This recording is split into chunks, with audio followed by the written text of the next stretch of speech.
Hello guys, welcome back to our channel Ishan Imran vlog. ഞാൻ ഇന്നത്തെ video എൻ്റെന്ന് വെച്ചാൽ ഞാൻ ബോംബെയിലേക്ക് എത്തിയിരിക്കുകയാണ്. യാത്ര പോയിട്ട് അവസാനം ബോംബെയിലേക്ക് കറങ്ങി എത്തിയിരിക്കുകയാണ്. അപ്പോൾ ഇനി ഇവിടെ ഒരു 2-3-4 ദിവസം ഞാൻ ഉണ്ടാവും. അപ്പോൾ ഇവിടുത്തെ കുറച്ച് കാര്യങ്ങളൊക്കെ ഞാനിതുവരെ സഞ്ചരിച്ചിട്ടില്ല ബോംബെയിൽ. അപ്പോൾ എനിക്ക് അറിയാവുന്ന കുറച്ച് കാര്യങ്ങൾ എവിടെയാണെന്നൊക്കെ ഞാൻ നിങ്ങൾക്ക് അതേപോലെ കാണിച്ചു തരുന്നതായിരിക്കും. അപ്പോൾ എനിക്ക് ഈ 2-3 ദിവസത്തിനുള്ളിൽ എവിടെയെല്ലാം ട്രാവൽ ചെയ്യാൻ പറ്റുന്നു അവിടെയൊക്കെ ഞാൻ ട്രാവൽ ചെയ്യുന്നതായിരിക്കും.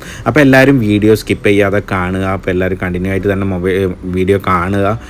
ഓക്കെ, അങ്ങനെ ബോംബെയിൽ ഞാൻ പറയുന്നത് കേട്ടതാണ്. എന്താണെന്ന് വെച്ചാൽ കാരണം എവിടെ പോകാൻ വേണ്ടിയിട്ടും നമുക്ക് എക്സ്പെൻസ് വളരെ ചീപ്പാണ്. കാരണം ട്രെയിൻ ഉപയോഗിക്കാം, അതേപോലെ ഷെയറിങ് ടാക്സിയാണ് ഇവിടെ കൂടുതൽ വരുന്നുള്ളതെന്ന് വെച്ചാൽ. അതുകൊണ്ട് നമുക്ക് ഏതായിട്ട് ഞാൻ പോയി നോക്കട്ടെ എങ്ങനെയാണെന്നുള്ളത്. ഞാനിപ്പോൾ ഇവിടെ താമസമുള്ളത് വെച്ചാൽ ബോംബെയിൽ അന്തേരിയിലാണ് ഞാൻ താമസമുള്ളത്. അന്തേരിയിൽ നമ്മൾ റിലേഷൻ്റെ ഹോട്ടലിലാണ്. ആ ഹോട്ടലിൻ്റെ പേര് ഞാൻ ഓൾറെഡി മുമ്പേ ഒരു വീഡിയോ ഇട്ടതാണ്. ആ ഹോട്ടലിൻ്റെ ഒരു ഷോർട്സ് ഞാൻ നിങ്ങൾക്ക് മുമ്പിൽ കൊണ്ടുവന്നതാണ്. അപ്പോൾ ഇതാണ് ലാർമോണ്ട് ലക്ഷറി ഹോട്ടലാണെന്ന് ഇതിൻ്റെ പേര് വരുന്നുള്ളത്. അപ്പോൾ ആരെങ്കിലും ബോംബെയിൽ വരുന്നുള്ള ആൾക്കാർ ഞാൻ മുമ്പേ ഇട്ട ഷോർട്സിൽ നിങ്ങൾ നോക്കിയിട്ട് നിങ്ങൾ ടെലിഫോൺ നമ്പർ എടുത്ത് ഇവിടെ ഹോട്ടലിൽ എടുക്കുന്നത് നല്ലതായിരിക്കും. കാരണം നല്ല ഹോട്ടലാണ്, നല്ല നീറ്റ് ആൻഡ് ക്ലീൻ ആണ് ഇവിടെ റൂമൊക്കെ. അങ്ങനെ ഞാൻ ഹോട്ടലിൻ്റെ പുറത്താണ് ഉള്ളത് കേട്ടോ. അപ്പോൾ ഏതായിട്ട് ഞാനിപ്പോൾ ഇവിടുത്തെ ഫേമസ് ആയിട്ടുള്ള ഹാജി അലി ദർഗ, അതേപോലെ ഇന്ത്യ ഗേറ്റ്, അതേപോലെ താജ് ഹോട്ടൽ, ഈ 3 ഏരിയയിൽ ഞാൻ പോവാണ്. അപ്പോൾ ഈ വീഡിയോസുമായിട്ട് ഞാൻ നിങ്ങളുടെ മുമ്പിൽ ഇനി വരുന്നതായിരിക്കും. പിന്നെ ഒരുപാട് ആൾക്കാർ ഞാനിപ്പോൾ നിൽക്കുന്ന സ്ഥലത്ത് നിന്ന് എന്നെ കാണുമ്പോൾ എന്നോട് ചോദിക്കുകയാണ് ആൾക്കാർ. കാരണം എന്ന് വെച്ചാൽ നീ ഓൾറെഡി വീഡിയോയിൽ നീ അവിടെയാണല്ലോ, നീ ഇവിടെ എത്തിയല്ലോ എന്നുള്ള. കാരണം എന്ന് വെച്ചാൽ ഞാൻ ഓരോ പാർട്ടായിട്ട് കുറേ വീഡിയോസ് ഞാൻ എടുത്ത് വെച്ചിട്ടുണ്ടല്ലോ. അപ്പോൾ അത് ഇടാൻ ലേറ്റ് ആവുന്നത് കൊണ്ടാണ്. അപ്പോൾ എല്ലാവരും ക്ഷമിക്കുക. ഓക്കെ, അപ്പോൾ ഏതായിട്ട് യാത്ര പോകാം. ഓക്കെ, ആദ്യമായിട്ട് ഞാൻ നിങ്ങളുടെ മുമ്പിൽ കാണിക്കുന്നത് സാധാരണ പറയുന്ന പോലെ ചക്ക തന്നെയാണ് കേട്ടോ. ചക്ക ഇവിടെയും ഉണ്ട് കാണുന്നത്. അപ്പോൾ ഇവിടെ വരുന്നതെന്ന് വെച്ചാൽ 1 കിലോ ചക്കയ്ക്ക് ഇതേപോലെ ചെയ്യുന്നതിന് 200 രൂപയാണ് കേട്ടോ വില വരുന്നുള്ളത്. അതേപോലെ ഇതാണ് ഇവിടുത്തെ അന്തേരി മാർക്കറ്റ് എന്ന് പറയുന്നുള്ളത്. ഒരുപാട് ഡ്രസ്സ്, ചെരുപ്പ്, ബാഗ് നല്ല റേറ്റ് കുറവാണ് കേട്ടോ. ഞാൻ അന്തേരി റെയിൽവേ സ്റ്റേഷനിലേക്ക് നടന്നു പോവുകയാണ്. ഇപ്പോൾ നല്ല ചീപ്പ് റേറ്റാണ് കേട്ടോ. കാരണം നാട്ടിൽ നിന്ന് ഇപ്പോൾ ഏകദേശം 600 രൂപക്ക് വാങ്ങുന്ന ഒരു ടീഷർട്ട് നമുക്ക് ഇവിടെ കിട്ടുന്നത് വെറും 200-250 രൂപക്കാണ് കേട്ടോ. അങ്ങനെ ഞാനിത് അന്തേരി സ്റ്റേഷനിലേക്ക് എത്തി. ഞാൻ ട്രെയിൻ ടിക്കറ്റ് എടുക്കാൻ വേണ്ടി പോവാണ്. ഓക്കെ, എനിക്കിവിടെ ഫസ്റ്റ് ടൈം ആയതുകൊണ്ട് ഒന്നും ഐഡിയ ഇല്ല കേട്ടോ. ഞാൻ അവിടുന്ന് ഹോട്ടലിൽ നിന്ന് ഇറങ്ങുന്ന സമയത്ത് അവരോട് ചോദിച്ചിറങ്ങിയതാണ്. ഇത് അവിടുന്ന് ടിക്കറ്റ് എടുത്തു. ഞാൻ 10 രൂപയാണ് ചർച്ച് ഗേറ്റിലേക്കുള്ള ടിക്കറ്റ് എടുത്തത്. ഇതേപോലുള്ള പബ്ലിക് ട്രെയിനാണ് ഇവിടെ. ഒരുപാട് പാസഞ്ചേഴ്സാണ് ഈ ട്രെയിൻ ഉപയോഗിക്കുന്നുള്ളത്, നമ്മുടെ നാട്ടിലെ പോലെയല്ല. ഇതാണ് ട്രെയിൻ കേട്ടോ. എനിക്ക് പോകാനുള്ള ട്രെയിൻ ഇതാ ഇവിടെ എത്തിയിരിക്കുകയാണ്. അപ്പോൾ ഏതായിട്ടും ട്രെയിനിൻ്റെ അകത്ത് ഞാൻ കയറിയിരുന്നു. കാരണം ഇപ്പോൾ റഷൊന്നുമില്ല. കാരണം ഏകദേശം ഞാൻ പോകുന്നുള്ള ടൈം എന്ന് വെച്ചാൽ 12 മണിയാണ്. ഇവിടെ കൂടുതൽ റഷ് വരുന്നതെന്ന് വെച്ചാൽ രാവിലെ ഉള്ള ഡ്യൂട്ടി ടൈം, അതേപോലെ വൈകുന്നേരം 4 മുതൽ 6 വരെ ഭയങ്കര റഷാണ് കേട്ടോ ഇവിടെ വരുന്നുള്ളത്. ഇതാണ് ഞാൻ നിങ്ങളോട് പറഞ്ഞ ആ ഷെയറിങ് ടാക്സി കേട്ടോ. കാരണം ഈ ഷെയറിങ് ടാക്സിയിലകത്ത് കയറി ഏകദേശം 7 പേരൊക്കെ ഉണ്ട്. ഫ്രണ്ടിൽ തന്നെ 2 ആളെ ഇരുത്തിയിട്ടാണ് ഉള്ളത്. ഏകദേശം ഒരു 15-20 രൂപ ചാർജ് വരുന്നുള്ളൂ ഹാജി അലി ദർഗയിലേക്ക് പോകാനുള്ളത്. ഹാജി അലി ദർഗൻ്റെ എൻട്രൻസിലേക്കാണ് ഇത് പോയിക്കുന്നത്. ഏകദേശം ഒരു അണ്ടർ പാസ്സാണ് ഇത് വരുന്നുള്ളത്. ഈ അണ്ടർ പാസ്സിലുള്ള സ്ട്രീറ്റ് കച്ചവടമാണ് ഇത് വരുന്നുള്ളത്.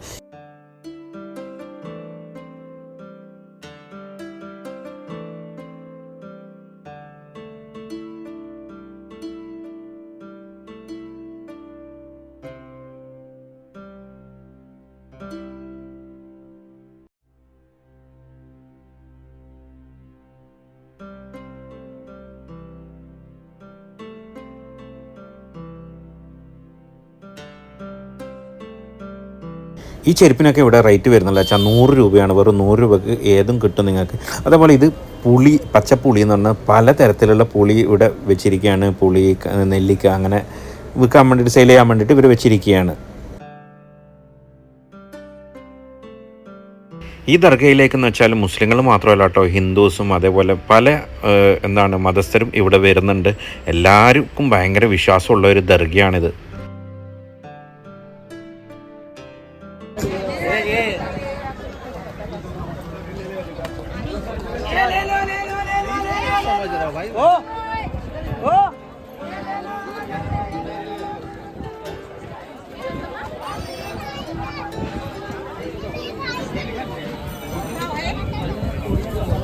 ഇതിവിടെ അടക്കി വെച്ച കാണാൻ എന്താ രസമല്ല കാണാൻ വേണ്ടിയിട്ട്. കാരണം ഇത് ബോംബെ മീറ്റയാണ് കേട്ടോ. നമ്മളെ വെറ്റില കൊണ്ടുണ്ടാക്കിയ ബോംബെ മീറ്റയാണിത്.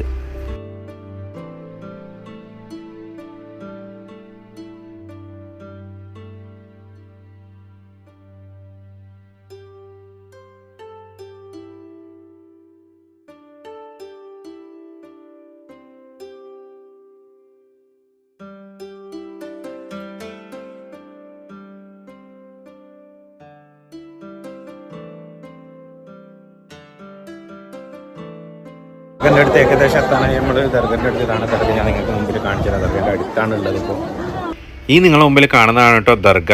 കാരണം ഇത് വരുന്നതെന്ന് വെച്ചാൽ കടലിൻ്റെ ഇടയിലാണ് വരുന്നുള്ളത്.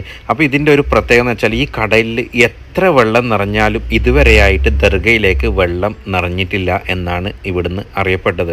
കാരണം ഇതുവരെയായിട്ട് ഇത്ര ഫുള്ളായിട്ട് ആ ദർഗൻ്റെ അകത്തേക്ക് വെള്ളം കയറിയിട്ടില്ല എന്നാണ് പറയുന്നത് എന്നുള്ളത്.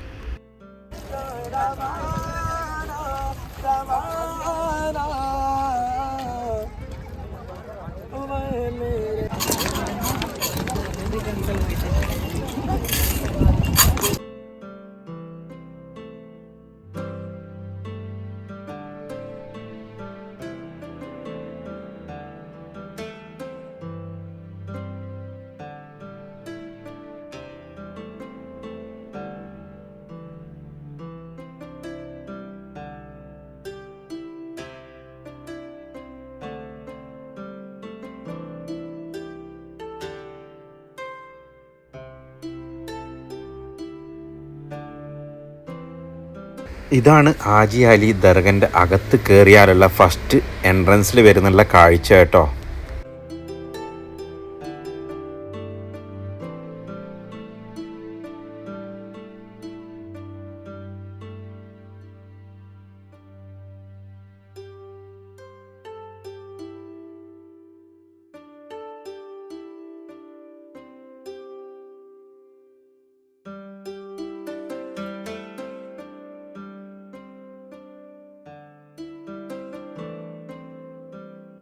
ആ കാണുന്നതാണ് മഖാമായിട്ട് വരുന്നില്ല. കാരണം അവിടത്തേക്ക് നമ്മളെ നാട്ടിലത്തെ പോലെ വിടുന്നില്ല. കാരണം ഇവിടെ ബ്ലോക്ക് ചെയ്തിട്ടാണ് ഉള്ളത്. കാരണം ഇത്ര ഡിസ്റ്റൻസിലേ നമുക്ക് കാണാൻ പറ്റുള്ളൂ. പിന്നെ ഈ ദർഗൻ്റെ അടുത്ത് തന്നെ ഖവാലി നടത്തുന്നുണ്ട്. ഈ തൊട്ടടുത്ത് തന്നെ ഖവാലി സോങ് നടത്തിക്കൊണ്ടിരിക്കുകയാണ് ആൾക്കാർ, ഇവിടുത്തെ ആൾക്കാർ.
അങ്ങനെ ഹാജി അലി പള്ളിയിൽ നിന്ന് ഞാനിത് ഇറങ്ങാൻ പോവാണ്. ഇവിടുന്ന് ഇറങ്ങി ഇനി അടുത്തതായിട്ട് പോകുന്നുള്ളതെന്ന് വെച്ചാൽ താജ് ഹോട്ടൽ, അതേപോലെ ഇന്ത്യ ഗേറ്റ് കാണാൻ വേണ്ടിയിട്ട് പോവാണ്. ഓക്കെ, അപ്പോൾ അവിടുത്തെ കാഴ്ചകളും കൂടി നമുക്ക് കാണാം. ഓക്കെ.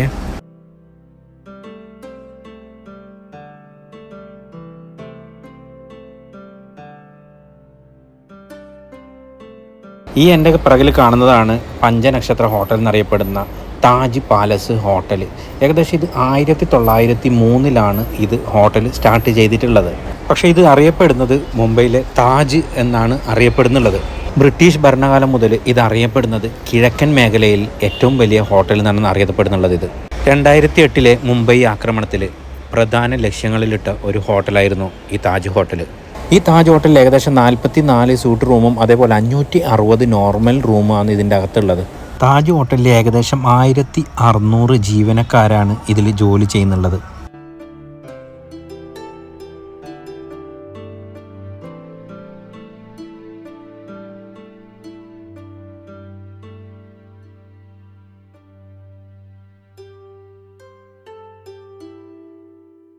ആയിരത്തി 1924 മുംബൈയിൽ കടൽ തീരത്ത് നിർമ്മിച്ച കമാന സ്മാരകമാണ് ഈ ഗേറ്റ് ഓഫ് ഇന്ത്യ എന്ന് അറിയപ്പെടുന്നുള്ളത്.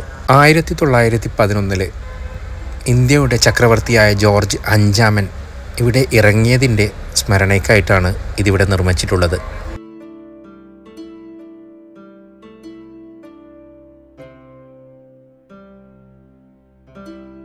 ഇന്നത്തെ ട്രാവൽ എക്സ്പെൻസ് ഞാൻ പറഞ്ഞില്ലേ മുംബൈയിൽ വളരെ കുറവാണെന്നുള്ളത്. കാരണം എനിക്ക് അന്ധേരിയിൽ നിന്ന് ചർച്ച് ഗേറ്റിലേക്ക് ട്രെയിനിന് 10 രൂപയായി. അവിടുന്ന് ഷെയറിംഗ് ടാക്സി പിടിച്ച് ഞാൻ ആജി ഹല്ലി അവിടത്തേക്ക് പോയത് 20 രൂപയാണ്. പിന്നെ അവിടെ കണ്ട് ഞാൻ വീണ്ടും താജിലേക്ക് പോയത് വെറും 12 രൂപ കൊടുത്ത് ബസ്സിലാണ് പോയത്. അവിടുന്ന് വീണ്ടും ഞാൻ ബസ് അത് കഴിഞ്ഞു. അതിനുശേഷം ഷെയറിങ്ങിന് വീണ്ടും ഞാൻ 20 രൂപ കൊടുത്തിട്ട് ഞാൻ ചർച്ച് ഗേറ്റിലേക്ക് തന്നെ തിരിച്ചു പോയി. പിന്നെ അവിടുന്ന് ഞാൻ അന്ധേരിയിലേക്ക് 10 രൂപയാണ് എനിക്ക് ചിലവ് വന്നിട്ടുള്ളത്. അങ്ങനെ സാധാരണ പറയുന്ന പോലെ തന്നെ എല്ലാവർക്കും എൻ്റെ വീഡിയോ ഇഷ്ടപ്പെട്ട് കഴിഞ്ഞാൽ ഷെയർ ചെയ്യുക, ലൈക്ക് ചെയ്യുക, സബ്സ്ക്രൈബ് ചെയ്യുക, അതുപോലെ തന്നെ എല്ലാവരിലേക്കും എത്തിക്കുക എൻ്റെ വീഡിയോ. Okay, Tata, by.